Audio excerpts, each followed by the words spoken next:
পিরোজপুর জেলা কৃষক দলের সভাপতি এম সোহেল মাহমুদ বলেন, পেশাগত দিকে আমি একজন গণমাধ্যম কর্মী। বিভিন্ন সময় বিভিন্ন গণমাধ্যমে তথ্য নিতে বিভিন্ন জায়গায় যেতে হয়। এ কারণে বিভিন্ন লোকের বিভিন্ন তথ্য উন্মোচন করি। সে কারণে আমার বিরুদ্ধে একটি কুচক্রী মহল মিথ্যা অপপ্রচার চালানোর চেষ্টা করেছে। এর তীব্র নিন্দা ও প্রতিবাদ জানাই। এছাড়াও আমি আইনি পদক্ষেপ গ্রহণ করব। পিরোজপুর থেকে মাইনুল ইসলাম মামুনের পাঠানো তথ্য ও ভিডিও চিত্রে দেখুন বিস্তারিত। আসসালামু আলাইকুম ওয়া রাহমাতুল্লাহি ওয়া বারাকাতুহু। পবিত্র ঈদুল আজহার ঈদ মোবারক, ঈদ শুভেচ্ছা সবাইকে। প্রিয় দেশবাসী, প্রিয় পিরোজপুরবাসী, আমি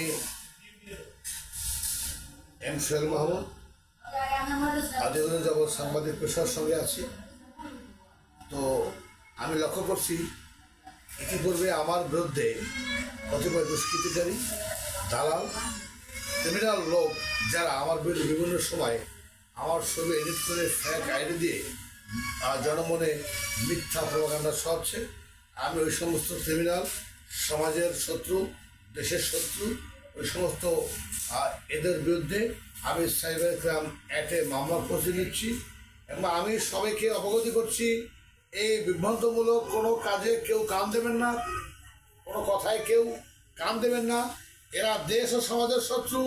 এরা আজকে আমার, কালকে আপনার, এইভাবে করে। এবং আমি প্রশাসন সহ সকল দৃষ্টি আকর্ষণ করি সকল সাংবাদিক বন্ধুদের, আপনারা এর প্রতিবাদ করুন।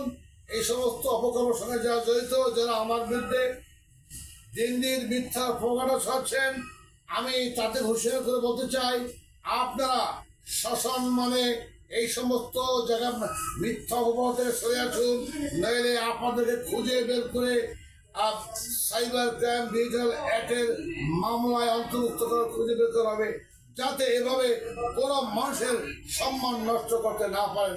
আপনারা যত বড় হন আর যে হোক না কেন, আমি আপনাদেরকে, আমি সামাজিক বন্ধুদের মাধ্যমে এবং সারা দেশবাসী এবং পিরোজপুরের সকল প্রশাসন এবং সর্বস্তরের আমার দলীয় কর্মীদের সঙ্গে আমি বলছি, আপনারা সতর্ক থাকবেন।